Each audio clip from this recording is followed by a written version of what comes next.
क्यों श्री कृष्ण द्वारका के राजा बनाए गए थे, जबकि बलराम उनसे ज्येष्ठ थे। यादव साम्राज्य एक लोकतांत्रिक राज व्यवस्था से शासित होता था।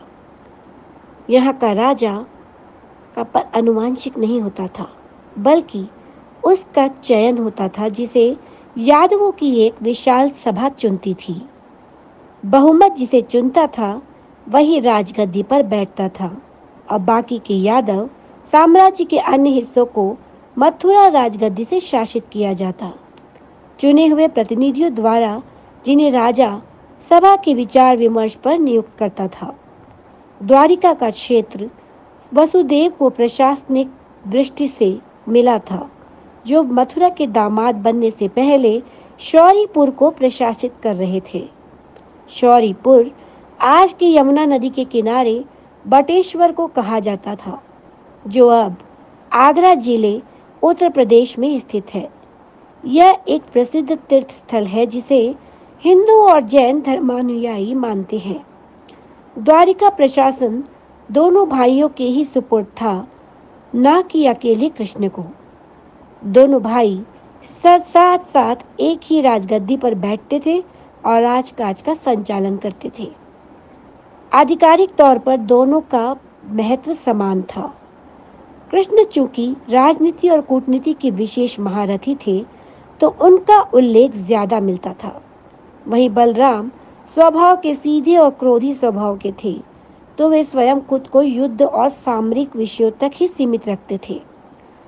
हालांकि कृष्ण के तौर तरीकों से वे सहमत होते थे और नहीं भी होते थे, किंतु कृष्ण के तर्क और सवालों का सामना उनकी सीधी सरल बुद्धि नहीं कर पाती थी, जिसके कारण असमंजस की स्थिति में कृष्ण को नहीं रोकते थे।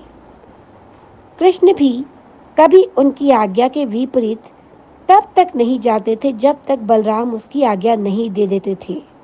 कंस ने अपने स्वसुर पौरवंशी मगध नरेश जरासंध, जो एक राजतंत्र का नरेश था, उसके कहने पर यादवों के गणतांत्रिक राज व्यवस्था को खत्म करके राजतांत्रिक राज व्यवस्था लागू करना चाहता था, जिससे राजा का पद आनुवंशिक हो जाए और समस्त यादवों के राज्य क्षेत्रों पर उसका और जरासंध का एक छत्र राज्य स्थापित हो जाए। महाभारत के युद्ध में कहने को लड़ाई पांडव और कौरवों की थी, लेकिन कृष्ण ने लगे हाथ मथुरा, यादव और गणतांत्रिक राज्य व्यवस्था के विरोधियों का भी सफाया बड़े ही चतुराई से कर दिया था। केवल मथुरा, यादव और गणतांत्रिक राज्य व्यवस्था के समर्थक राजशक्तियों को ही अभयदान मिला था।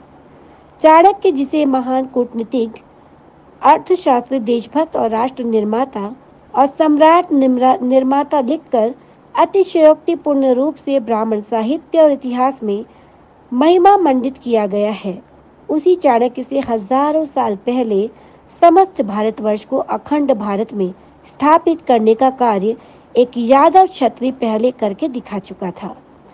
चाणक्य भी कंस और जरासंध की भांति राजतांत्रिक राज व्यवस्था का समर्थक और लोकतांत्रिक राज व्यवस्था का कट्टर विरोधी थे।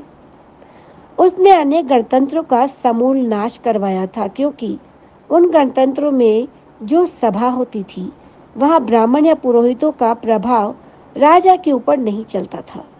तो यादवों में राजा चुना जाता था और चुना हुआ राजा समस्त यादव साम्राज्य का तत्समय अधिपति होता था, जिसको सभा द्वारा कभी भी हटाया या निरस्त कर दूसरा राजा बनाया जा सकता था और हटाया हुआ राजा पुनः राजसभा का आम सदस्य बन जाता था।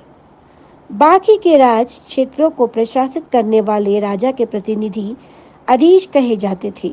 इसलिए कृष्ण के ज्यादा सक्रिय और लोकप्रिय होने की वजह से उनको द्वारिकाधीश कहा गया था। किंतु द्वारिकाधीश अकेले कृष्ण ही नहीं, बल्कि बलराम भी द्वारिकाधीश थे, आधिकारिक रूप से।